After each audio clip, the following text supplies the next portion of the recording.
Greetings, and all protocols are observed as I address the world and the world leaders, whoever is around for this content. There are a few things I feel we should note worthy and in terms of discussion topics, since there's been a bit of a shift since the discussion on the pause of tariffs.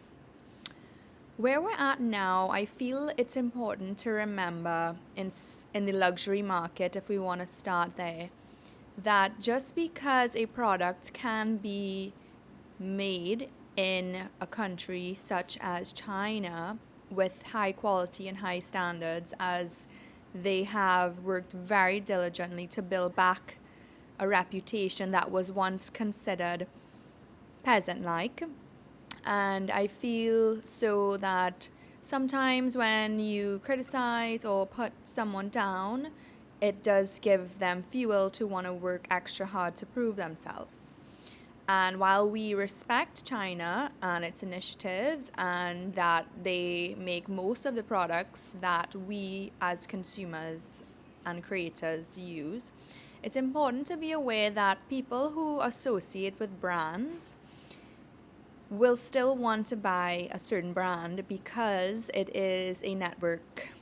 And as a woman, I don't know if you've experienced this, but if you do wear a certain brand, sometimes it is easier to make friends. And maybe as a man, if you all are all wearing your Rolexes, then you'll get along a bit better. I have a Rolex in that regard. A little ego is important in the world, and so is humility. And different situations call for different parts of ourselves to show up. This is my perspective. And with regard to America, America is favored by God. It is a country of God, and we love America. The world admires America for many things. Maybe it's from the media, but people love to travel to America just to see America and the American culture. It's still a top destination in the world, and people love America. So that goes for saying it's important for us to chat about that.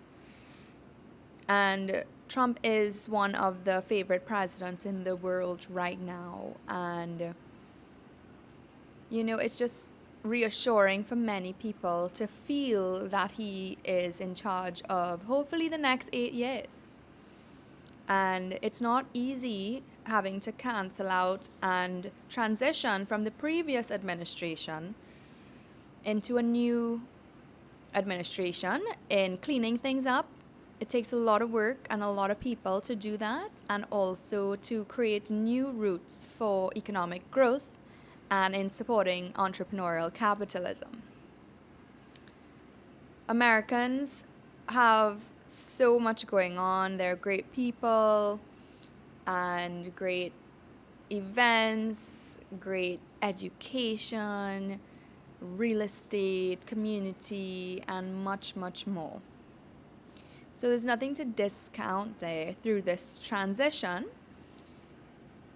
When it comes to places like Australia and the Africas and resources and trade and everyone coming together to learn how our ancestors traded and bartered in the past, these are conversational topics of what was the system of trade then and what is the system of trade now. And what is the system of trade to be in the next 30 to 50 years? Can the previous systems continue to support us through our human evolution? Or is it a wake-up call for us all as a human collective to consider the same way that if we have an app and there's software updates, that our current systems are also updating along with humanity? For example, iPhone started at whatever iPhone you first got, and now we've reached the 16 Pro. And each year things update. Your iPhone updates, your software updates, and we all go for updates. So why not our financial system updates, our education system updates, our policy updates, and so forth. And who gets to decide this? The Constitution? I'm not really sure. I will leave that in the hands of the people who know about those terms. But from a broad view perspective, and from Annie's point of view, these are my thoughts and considerations. The thing is, with the God conversation, it's nice to have a feeling of God in a presence because it allows the room to get a little bigger. So if it's you and I, or this is Lucci here sitting next to me, if we're in the room and we are having some sort of dispute, it helps knowing that there's a third party around for conflict resolution. I learned a lot from American TV, especially Bloomberg, in terms of, getting clear on your needs, wants, and desires. Bloomberg is one of my favorite TV shows where I spend a lot of time when I've been house sitting, working some side jobs while building a brand and taking care of pets. I would always have on Bloomberg in the background. I'm writing a book or studying, and I love it. It's educational, it's consistent, and it always has great relevant content. So those are some of the channels that I do like and I have a lot of respect for. There are conversations that need to be had. For example, how are we making money in the world? So the biggest issues for most humans today are aligned with finance and personal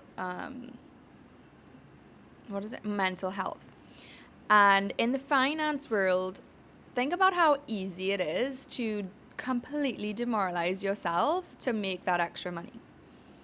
And it's kind of sad because the whole sex industry and sex slaves and sex trafficking and strippers and women and women's rights and who's allowed to make money and who's not, and the black market, it's all existing today, whether it is in conversation or not in conversation. There is an awareness, and most of the housewives I talk to, they all know about it. And it's important because there are a few ways this can go. If the systems are currently set up in that way, what does that have to say for us?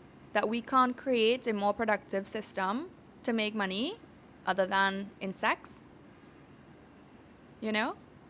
So when it comes to professionals to be multimillionaires, who does not want to be a multimillionaire? Who does not want to have more money? It's important for us to note that all of the creators in the world who are online, like these actual educational content and courses and real webinars and meetings and real businesses that are online, should be the favored choice for where the dollars are going and being spent.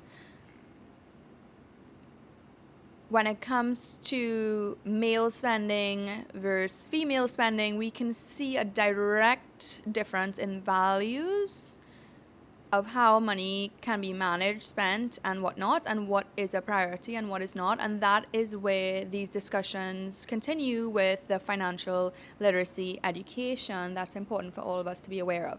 We don't want China killing babies. Nobody in the world wants China killing babies, and everyone in the world who wants to kill babies should really just stop.